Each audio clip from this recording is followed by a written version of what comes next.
నమస్తే. నా పేరు కోపల్లి ఫణికుమార్, తెలంగాణ ఫెడరల్ నుంచి. ఈరోజు తెలంగాణకు సంబంధించి బాగా ట్రెండింగ్లో ఉన్న అంశాల్లో కీలకమైనది ఏమిటంటే మావోయిస్టు పార్టీ అగ్రనేతలు లొంగుబాటు.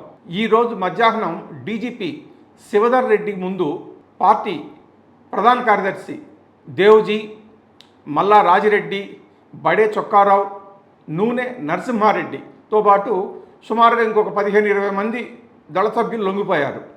మావోయిస్టులు లొంగిపోవడం ఒక ఎత్తు అయితే, వాళ్ళు ఇన్ని సంవత్సరాలుగా వాడినటువంటి ఆయుధాలతో కలిపి లొంగిపోవడం అనేది మరో ఎత్తు. ఈ రెండు కూడా మావోయిస్టు పార్టీకి చాలా పెద్ద దెబ్బనే చెప్పాలి.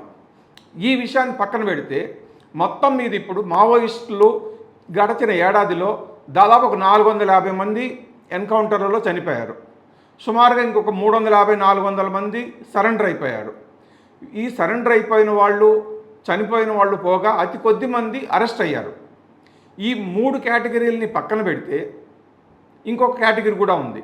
ఆ కేటగిరీ ఎవరంటే, మనము పోలీసులకి లొంగిపోవాల్సిన అవసరం లేదు, అజ్ఞాతంలోనో లేదా అడవుల్లోనో ఉంటూ పోలీసుల పైన అంటే ప్రభుత్వం పైన ప్రజా పోరాటం చేయాలి, తుపాకుల ద్వారానే రాజ్యాధికారం సాధించాలి అని ఇప్పటికీ వాదిస్తున్న వాళ్ళు కొంతమంది ఉన్నారు. ఇటువంటి వాళ్ళు మొత్తం కలిపి అంటే అగ్రనేతలు, దళ సభ్యులు లాంటి కీలకమైన స్థానాల్లో ఉన్నవాళ్ళు ఒక 300 మంది వరకు ఉండవచ్చు అనేది పోలీస్ విభాగంలో అత్యంత కీలకమైన స్పెషల్ ఇంటెలిజెన్స్ బ్యూరో అధికారుల అంచనా. ఈ 300 మందిలో కూడా అత్యంత కీలకమైన వ్యక్తి ఎవరు అంటే గణపతి. ఈ గణపతి గతంలో మావోయిస్టు పార్టీకి ప్రధాన కార్యదర్శిగా సంవత్సరాల తరబడి పనిచేసి ఆ తరువాత వయోభారంతో పక్కకు తప్పుకుని ఇతరులకు పగ్గాలు అప్పగించిన వ్యక్తి. ఈయన కోసరమని సంవత్సరాల తరబడి అంటే సమైక్య రాష్ట్రంలో నుంచి ఆపరేషన్ కగార్లో భాగంగా తెలంగాణ పోలీసులు, ఒడిస్సా, మహారాష్ట్ర, ఛత్తీస్గఢ్, జార్ఖండ్ పోలీసులు జల్లెడ వేసి దండకారణ్యాన్ని అణువు గాలిస్తున్నటువంటి వ్యక్తి మోస్ట్ వాంటెడ్ గణపతి.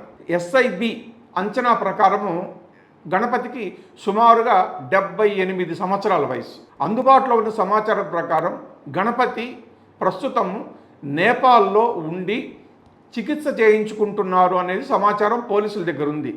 నడవలేని స్థితిలో దీర్ఘ అనారోగ్యాలతో ఎక్కడో షెల్టర్ తీసుకుని వైద్యుల పర్యవేక్షణలోనే రోజులు వెళ్లదీస్తున్నాడు.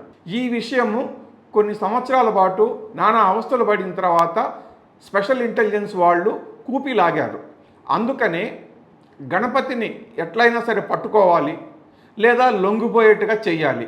ఈ 2 లక్ష్యాలతోనే ఎస్ఐబికి ఉన్నటువంటి సమాచారంతో, వాళ్ళకున్నటువంటి యాక్సెస్తో లొంగిపోయిన వాళ్ళ ద్వారా, గణపతికి బాగా సన్నిహితంగా ఉండి నమ్మకస్తులు అనిపించుకున్న వాళ్ళ ద్వారా అతనికి సమాచారం పంపించినట్లుగా తెలిసింది. ఏమని?